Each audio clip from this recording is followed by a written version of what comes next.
Toronto is ending its mandatory vaccination policy for city workers. We've been going to food banks. We've lost family. We've been told, like, you're the scum of the earth, you're selfish. The human toll of that policy and why medical experts think the time is right to drop the requirement. Plus, it was definitely a hectic couple days. The all-out chaos may be over, but are education workers and the province any closer to a deal? And I watched his face, it was full with blood, actually.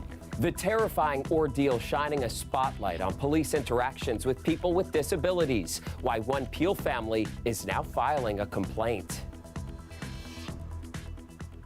Good evening, I'm Chris Glover. The City of Toronto announced today it is dropping its COVID-19 vaccine mandate in December. It intends to offer a return to work for unvaccinated employees or those who did not disclose their status. Dale Manukduk looks at why the mandate is being removed, and he spoke to one paramedic who has now picked up 3 part-time jobs and is unsure if she'll return to her job with the city.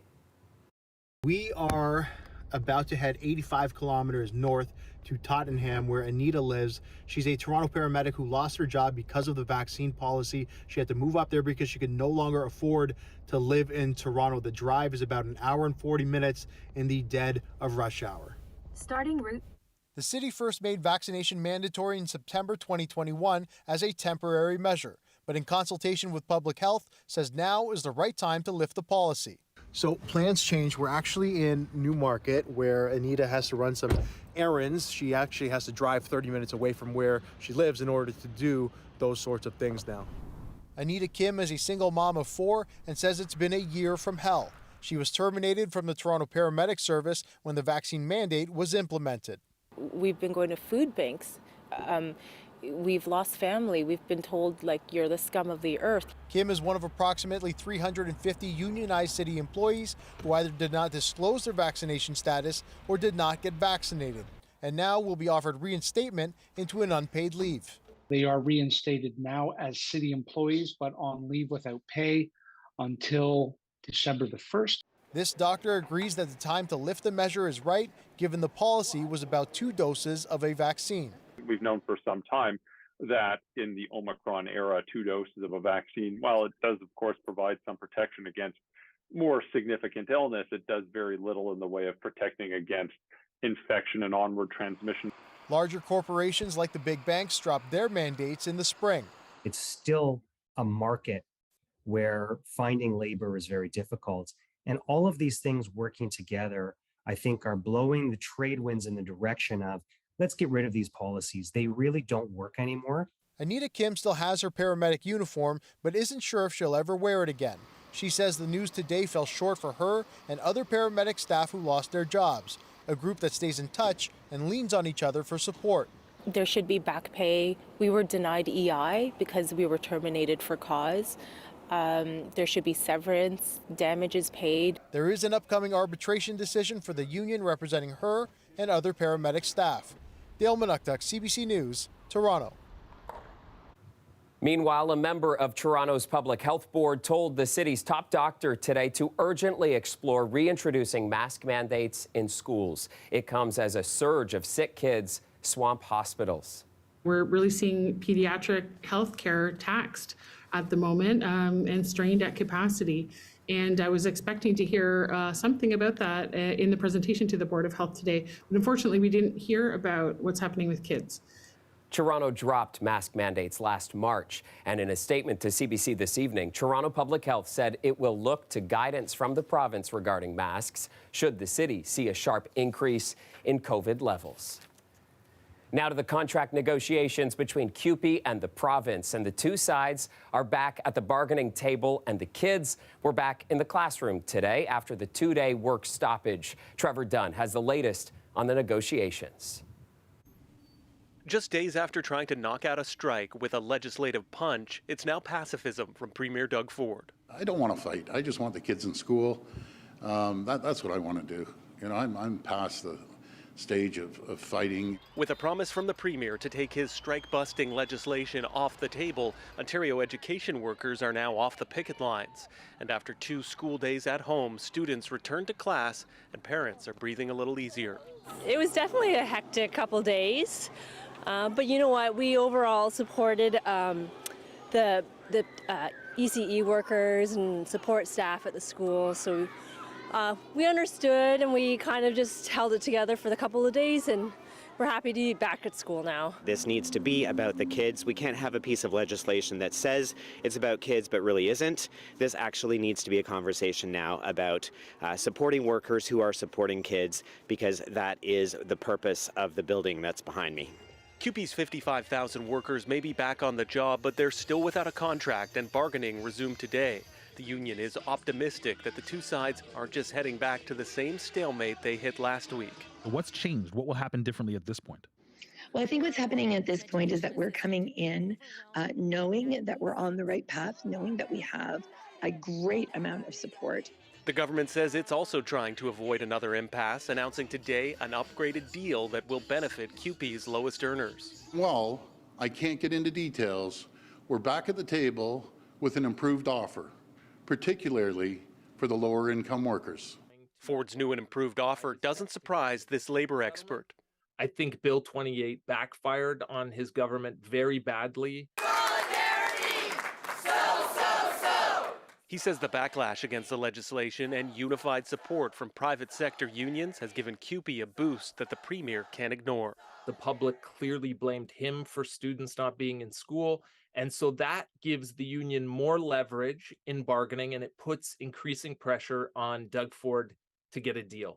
It may be heading back to the bargaining table, but the government doesn't appear to be in a hurry to do away with Bill 28, something that is set to happen when the legislature resumes next Monday. We're willing to come in tomorrow. We're willing to come at midnight tonight. The opposition NDP and CUPE want the legislature recalled early so the bill can be repealed immediately. Trevor Dunn, CBC News, Toronto. Catching you up now on the other major labor story in Ontario, and thousands of commuters were without GO bus service for a second day today, and we're learning tonight it will continue for the rest of the week. Greg Ross now with what workers who say that they are digging in. Solidarity! Just 2 days into their strike, and members of the Amalgamated Transit Union say they are preparing for the long haul. We're pretty well dug in, pretty good, you know. Like, we're willing to go to the distance. Stay as long as possible till this is over. We have to get what we came out here for. We can't quit. The ATU represents GO bus drivers, station attendants, maintenance workers, and some safety inspectors. They say their big issue is that Metrolinx is outsourcing their jobs to private companies, and they believe the problems begin and end with the Premier. Metrolinx is a Crown corporation. They get their marching orders from the provincial government. I'm sure that if Doug Ford wanted this resolved, he'd give the direction and we'd have this deal right now. Well, my friends, it wasn't just CUPE. They're getting support from another union that has its own issues with the Premier. Today, members of CUPE joined them on the picket lines. CUPE represents thousands of education workers. We saw a huge show of solidarity from all of the unions in Ontario, but all across Canada over the last few days, culminating yesterday in the Premier backing down. So all of the unions are going to be very supportive of ATU workers here as well. While talks between the province and CUPE have resumed, no new talks have been scheduled between the ATU and Metrolinx, despite both sides saying they are willing to negotiate. Why don't we continue to sit at the table and work through to get a resolution? We're confident we can get a resolution, but instead the union walked away and decided to strike. They have our last proposals. We're waiting for them to come back and say yes, they accept or they don't, and we'll go from there. The union says there were 14 picket lines like this one today at various locations, spanning from Oshawa all the way to Niagara Falls. And they say they will continue picketing for the foreseeable future until they have a new contract in place. Greg Ross, CBC News, Toronto. Time now for a first look at your weather forecast. And you could see in all those shots behind Greg, it was a day filled with sunshine. Colette Kennedy is here now. Colette, another beautiful day, but it felt chillier out there. Thanks, Chris. Well, we had somewhat of a cool day after this morning. You know, we started at 2.7 degrees. That was the overnight low from last night. So it was, even with the sunshine, kind of hard to warm up from there. Up to 9 degrees for Toronto and Oshawa, and a few double digits. You can see on the board Kitchener and London and Windsor. How about 11 degrees for the daytime high there? But, you know, the story's the same. In terms of tonight, we're looking at clear conditions once again. Yes, there's some action back to the west of us, but tomorrow we're looking at sunshine once again, a few fair weather clouds, and really that's it. And it's because the dominant factor here is the weather pattern. We're under the influence of high pressure. So that's going to hold on for another couple days and protect us with the nice weather. And in fact, we're going to start to see temperatures warming up further, especially Thursday. I'm going to get more into that coming up. But for now, know your forecast for tonight, 2 degrees for the low, and tomorrow afternoon for Toronto, a high of 12 degrees, Chris. Looking forward to that Thursday forecast. Thank you, Colette. Turning now to a family that is speaking out against Peel Police. And a Mississauga father says his 19-year-old son, who has autism and is nonverbal, was left traumatized after an interaction with officers. Talia Ricci shares their story. Madge Darwish recalls the horror of realizing his son Abdullah had wandered off and then finding him up the street, surrounded by police, handcuffed. I watched to his face. It was full with blood, actually. So I tried to see what is going on. They said, no, don't come, don't touch him, stay away from him. Moments before that, neighbors described seeing police approach Abdullah, who was sitting shirtless and playing in a pile of leaves. Darwish said officers told him Abdullah was tasered because he tried to run. Abdullah has autism and is nonverbal. Darwish had even registered him as a vulnerable person with Peel Police. The database allows caregivers of vulnerable people to submit information like their photo, address, and how to approach them, so that police can look it up in a crisis situation. It is very painful, I mean, especially for such a boy like him, you know, very sensitive. It was a nightmare for him, for me, for his mother. I spoke with several neighbors in the area who witnessed the incident. They didn't want to go on camera, but many of them described the events they saw as upsetting. And many of them also mentioned how large the police presence was on the street. It's very troubling, the police response to the situation and the extent of the response as well. In a statement, Peel Police said on Friday they received a call for reports of a suspicious person in a state of undress attempting to enter a vehicle and a house, adding the male was not responding to officers. The individual was apprehended and taken to a hospital to receive medical attention and support following the use of a conductive energy weapon. For the person and their family, you know, these interactions have the potential to not only impact their perception of the officers who responded to the situation, but also the police more generally. Peel Police also say its Divisional Mobilization Unit has been meeting with the family to offer support. Darwish says uniformed officers did come by to apologize, but his son was too afraid to face them. After this happened, you know, he became like shocked boy, you know. I can just talk to him, he just like me, and he's afraid. He become terrified, you know, from anything. He plans to file a complaint with the OIPRD, and he hopes this changes the way officers interact with vulnerable people. When I came to Canada, I thought I always respect the Canadian police, but I never imagined that they will be a source of threaten to my son. Talia Ricci, CBC News, Toronto. Welcome back. Homeless advocates gathered outside the mayor's office today. They say the city's winter plan does not include enough shelter beds. Ali Chiasson has that story. Nowhere in this plan do they talk about a crisis. The Shelter and Housing Justice Network says shelters are full, and the city's winter plan, as it was laid out yesterday, doesn't go far enough, and they want to take it up with the mayor. Our people are dying on the streets. These are our residents. 220 last year. Are you crazy? According to the plan, the city will initially create more than 1,000 total spaces through expanded capacity in shelters, additional rooms in refugee-specific shelter systems, and permanent affordable rental housing with supports.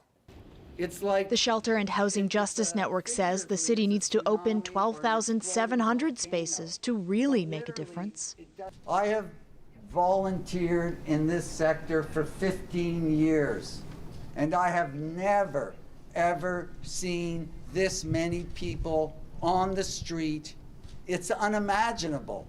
There are 170 people being turned away on average each night from Toronto shelters because of overcapacity. The mayor declined an in-person meeting with them today, although his staff did arrange a shelter bed for one of the attendees who had been waiting a month to get one. Meanwhile, a homeless encampment grows outside the St. Stephen's Church on College Street. If they need to be here, we will take them in. We will protect them. We will offer them whatever we can because it is our moral and ethical obligation, and we are the church and we don't turn anyone away. But this is not where anybody should be living. Reverend Maggie Helwig says the city's Streets to Home staff run to her when shelter beds become free, but it doesn't often work out. There were a couple of beds that showed up as available in their central database, so they came down here, but by the time they got here, the beds were gone. So again, yesterday they had nothing to offer people. Any idea if the city would come in and clear this encampment? Different city staff have told us different things. We've been told, no, they don't do clearing. We've been told, yes, they might. I will say, and I want it very clearly on the record, if this encampment is cleared, it will happen without our consent and over our protest. As the weather gets colder, the need becomes greater. It's yet to be seen whether the city's winter plan will ease the pressure of the homeless population. Ali Chiasson, CBC News, Toronto. Meanwhile, winter rec programs are coming back in full swing for the first time in years. In-person programs were suspended over the past 2 years to limit the spread of COVID-19. This year, the city will offer more than 1,100 activities, including sports, ballet, piano, and yoga. Parents can register starting December 6th, with programs beginning on January 9th and running for 9 weeks. One of Toronto's largest parks will soon look very different. The city is accelerating a revitalization project to improve Centennial Park. The plan will transform the park into a year-round inclusive and accessible space for residents and visitors. It'll also include a new skate trail, renovations to the toboggan hill, and additions and improvements to the trail system. Another nice night out there as we look live at the city's skyline. The temperature right now is 4 degrees under clear skies. And Colette is back now with a look at the long-range forecast. And Colette, while the sun is set to last, the chilly weather is about to be replaced. You know, Chris, we have a lot of changes coming in our weather, like extreme ups and downs that we're going to be seeing, but a couple of steady days before we get there. So just to kind of give you the idea, the big picture of what's going on, high pressure, which is reigning supreme right now, and clear skies at night, sunshine during the day. Temperatures warming up as we see that high sliding off to the east and a system incoming. The push between them is going to bring in a southwesterly flow with milder temperatures. They come up a bit tomorrow.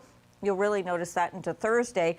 But what I want you to know is behind that next system, much colder air is going to move in. We may see some lake effect setting up over the Great Lakes, and then even some wet flurries possible even into the city. That potential is there into the weekend. So a lot is going to be going on over the next several days. For now, there's that ridge of high pressure. You can see in the east, this system to the west of us as it comes in, pretty broad really in terms of the perspective of this. We will be seeing the rain showers along that front. They should hold off likely till later on Friday, so after Remembrance Day ceremonies for Ottawa back through Toronto and hopefully through Windsor as well.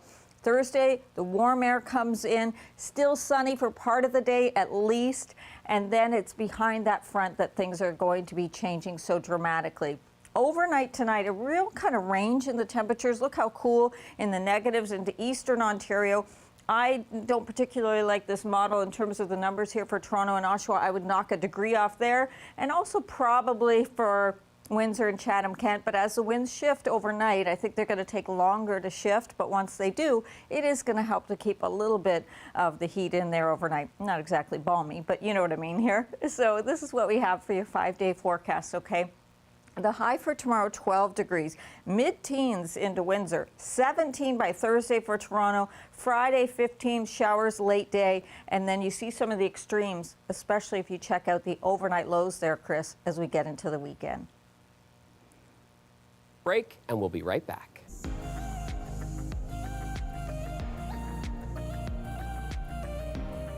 Toronto's Jeopardy super champion, Mattea Roach, returned to our screens tonight, and a warning, this story contains spoilers. The 24-year-old won 23 consecutive games and more than $560,000 US on their original run. And in an exhibition match for the Tournament of Champions, Roach again came out on top. Mattea Roach had the lead after a strong game. What was their response? What are europium and Einsteinium? Putting it together, that's correct. You wagered nothing, leaving you with 17,600. Congratulations, you've won our Jeopardy TOC exhibition match. Roach competed against the two other so-called super champs from the season, Amy Schneider and Matt Amodio. The three of them won a combined 101 games, and Roach explained how life changed for them after Jeopardy. At one point, I actually got invited to a magazine's fundraising gala in Toronto, and I was seated at a table with Margaret Atwood. I didn't chat with her a lot, but at one point, she kind of tapped me on the shoulder and said, "Hey, you have to see this." And someone else at the table had worn socks with an illustration of her face on it, and then on the sole of the foot, it was like a handmaid from The Handmaid's Tale. So I guess if you get famous enough in Canada, people show up at galas where you're going to be with socks with your face on them? I don't know. I'm not there yet. And Justin Trudeau texted you. He didn't text me. He tweeted about me. He tweeted about Very important. I love how Canadian all your stories are. Very Canadian indeed. And all three players in tonight's exhibition already earned an automatic spot in the tournament's semifinals. Tonight's episode airing on the 2-year anniversary of Alec Trebek's death. And finally tonight, a GTA hockey team took to the ice this morning, not for their regular practice, but to honor their late coach and raise awareness for the disease that took his life. I hope the fundraising generates, obviously, as much money as possible, and I hope that it goes all towards productive research. One of the biggest things we took away from Steve was to never give up and work your hardest to the end. He did great things for this team and is continuing to do great things as in this fundraiser. Steve Daly died after being diagnosed with ALS. So the team of 13-year-old hockey players created the Buck a Puck Challenge to raise money and awareness toward finding a cure. And that is our show for you tonight. Thank you so much for watching. Have a great night, everyone.